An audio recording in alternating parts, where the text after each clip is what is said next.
বন্ধুরা, তোমরা সবাই আশা করি খুব ভালো আছো। আমি প্রভা আছি তোমাদের সাথে এবং আমরা একসাথে শিখছি ইংলিশ গ্রামার। এর আগের ক্লাসগুলোতে আমরা প্রিপোজিশন নিয়ে পড়াশোনা করছিলাম এবং আজকের ক্লাসটিতে আমরা শিখব কিছু প্রিপোজিশনের ব্যবহার। সো আমরা এর আগে 6 সেট প্রিপোজিশনের ব্যবহার শিখেছি। আজকের ক্লাসে চলো আমরা শুরু করি 7 সেট থেকে। সো প্রথমে আমরা যে প্রিপোজিশনগুলো সম্পর্কে জানবো তারা হচ্ছে ইন, অন এবং টু।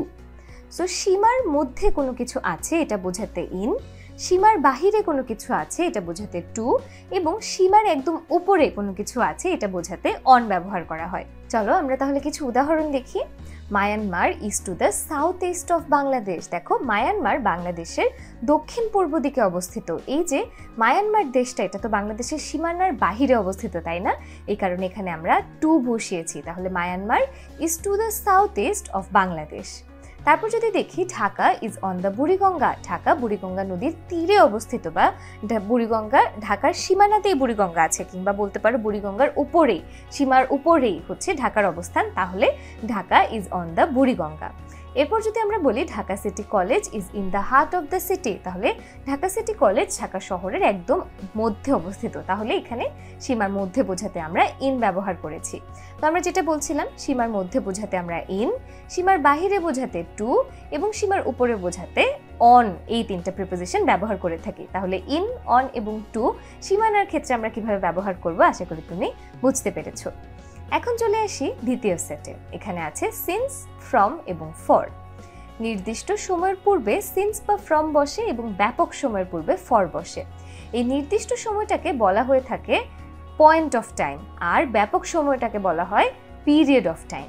সিন্স দ্বারা শুধু অতীতের নির্দিষ্ট সময় এবং ফ্রম দ্বারা সব টেন্সের সময় বোঝায়। আর সিন্সের পূর্বে সবসময় পারফেক্ট কিংবা পারফেক্ট কন্টিনিউয়াস টেন্স বসে। যেমন It has been raining since morning. It has been raining for 2 hours. তাহলে এখানে দেখো, আমরা কিন্তু এখানে বলছি it has been raining since morning, অর্থাৎ সকাল থেকে বৃষ্টি হচ্ছে। আর it has been raining for 2 hours, 2 ঘন্টা ধরে বৃষ্টি হচ্ছে। এখানে প্রথমটাতে আমরা সকালটাকে নির্দিষ্ট করে দিয়েছি, তাই এটাকে আমরা অতীতে নির্দিষ্ট সময় বোঝাচ্ছি। আর it has been raining for 2 hours, এই ফরটা দিয়ে আমরা কি বোঝাচ্ছি বলতো? বেসিকলি এখানে আমরা ফরটা দিয়ে 2 ঘন্টা সময় বা একটা সময়কালকে, একটা ব্যাপ্তিকে বোঝাচ্ছি। তাহলে সিন্স এবং ফর কোথায় কোনটা ব্যবহার হবে আশা করি আমরা বুঝতে পেরেছি। এখন আমরা চলে আসি আমাদের 9th রুল। এখানে কি আছে? বিসাইড এবং বিসাইডস। পাশে অর্থ বোঝাতে বিসাইড বসে, আর তাছাড়া কিংবা অধিকন্তু বোঝাতে আমরা বিসাইডস ব্যবহার করি। যেমন হি স্যাট বিসাইড মি, সে আমার পাশে বসলো। Besides this pen I have 2 other pens, এই কলমটা ছাড়াও আমার আরও 2টো কলম আছে। তাহলে দেখো, হি স্যাট বিসাইড মি, এখানে বিসাইডটা পাশে অর্থ প্রকাশ করছে। আর besides this pen I have 2 other pens, এই বিসাইডস দিয়ে আমরা মোটামুটি তাছাড়া কিংবা অধিকন্তু বলছি। তাহলে আশা করি তুমি বিসাইড এবং বিসাইডস এর ব্যবহারটা বুঝতে পেরেছো। এখন আমরা চলে আসি আমাদের 10th সেটে। এখানে আছে কি? বিটুইন এবং অ্যামং, এবং খুবই গুরুত্বপূর্ণ। এটা কিন্তু পরীক্ষাতে আসার জন্য 100 ইম্পর্টেন্ট। সেখানে আমরা বলছি দুইজনের মধ্যে কোনো কিছু বোঝাতে আমরা বিটুইন ব্যবহার করি, এবং দুইয়ের অধিকের মধ্যে কোনো কিছু বোঝাতে আমরা অ্যামং ব্যবহার করে থাকি। তাহলে দুইয়ের মধ্যে হলে বসবে বিটুইন এবং দুইয়ের অধিক হলে বসবে অ্যামং। যেমন divide the mangoes between the 2 boys, অর্থাৎ দুজন বালকের মধ্যে আমটা ভাগ করে দাও। দুজন আছে বলে এখানে বসেছে বিটুইন। আর divide the cakes among them, তাদের সবার মধ্যে কেকটা ভাগ করে দাও। এখানে অ্যামং বসেছে মানেই হচ্ছে এই দেম দিয়ে দুইজনের বেশি বোঝানো হচ্ছে। বা তুমি বলতে পারতে divide the cakes among the 5 boys, তাহলে সেটাও কিন্তু সঠিক হতো। সো বেসিকলি আমরা বোঝাতে চাচ্ছি যদি দুজনের মধ্যে কোনো কিছু বলি তাহলে হবে বিটুইন, এবং দুইয়ের অধিক হলে আমরা বসাবো অ্যামং। এখন আমরা চলে আসি আমাদের 11th সেট অফ প্রিপোজিশনসে। এখানে আমরা বাই এবং উইথ নিয়ে আলোচনা করব।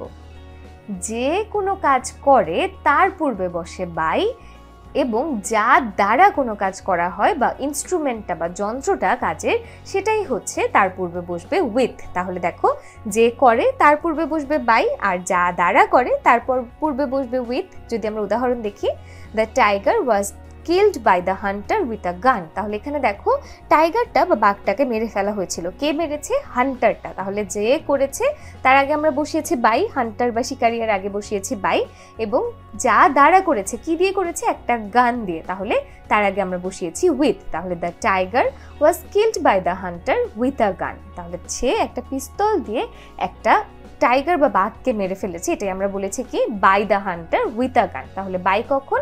বাই হচ্ছে যে করে তার পূর্বে, এবং যা দ্বারা করে তার পূর্বে উইথ বসে। এখন আমরা চলে আসি আমাদের আজকের ক্লাসের শেষ সেটে। এখানে আমরা অন এবং ওভার সম্পর্কে জানবো।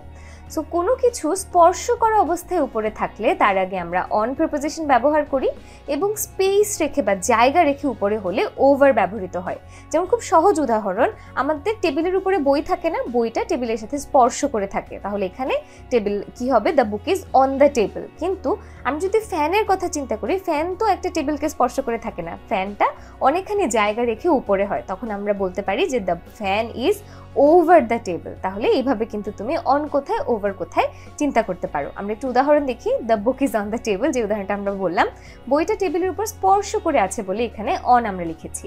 Are the clock is over the covered, তাহলে ক্লকটা বা ঘড়িটা কাবার্ড বা আলমারির উপরে আছে, এবং এই উপরে মানে হচ্ছে ক্লক এবং কাবার্ডের মধ্যে যথেষ্ট জায়গা রয়েছে, এই জায়গাটা বা স্পেসটা আছে বলে এখানে আমরা ওভার বসিয়েছি, অন না বসিয়ে। সো বন্ধুরা, আশা করি এই ক্লাসটাতে আমরা যে আরও 6 সেট প্রিপোজিশনস সম্পর্কে জেনেছি, এগুলো তোমরা ভালোভাবে বুঝতে পেরেছো, এগুলোর ব্যবহার তোমরা শিখতে পেরেছো, কারণ এগুলো কিন্তু অনেক বেশিবার পরীক্ষাতে আসবে।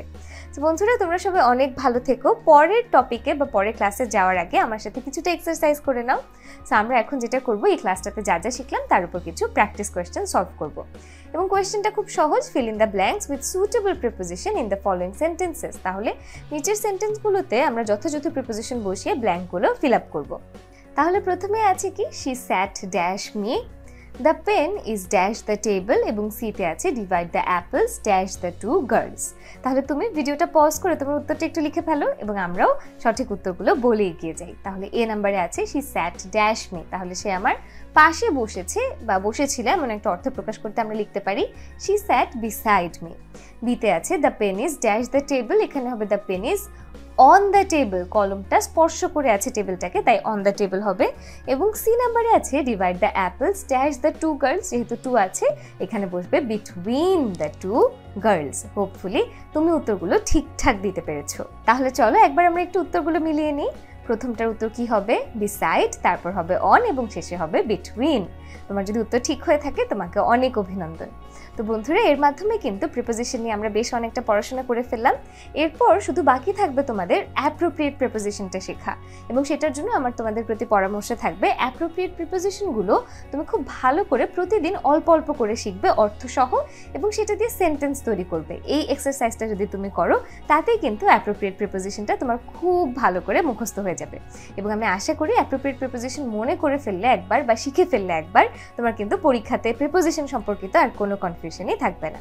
সো হোপফুলি বন্ধুরা, অ্যাপ্রোপ্রিয়েট প্রিপোজিশনের ক্ষেত্রে তুমি আমার পরামর্শটা ফলো করবে। আর এই যে প্রিপোজিশনের ক্লাসগুলো আছে, এগুলোতে আমার সাথে থাকার জন্য তোমাকে অনেক অনেক থ্যাংক ইউ। সো বন্ধুরা, তোমাদের সাথে পরের ক্লাসে আমার দেখা হবে আরেকটা গ্রামার টপিক নিয়ে। ততক্ষণে তোমরা সবাই খুব ভালো থেকো। I will see you guys in the next class.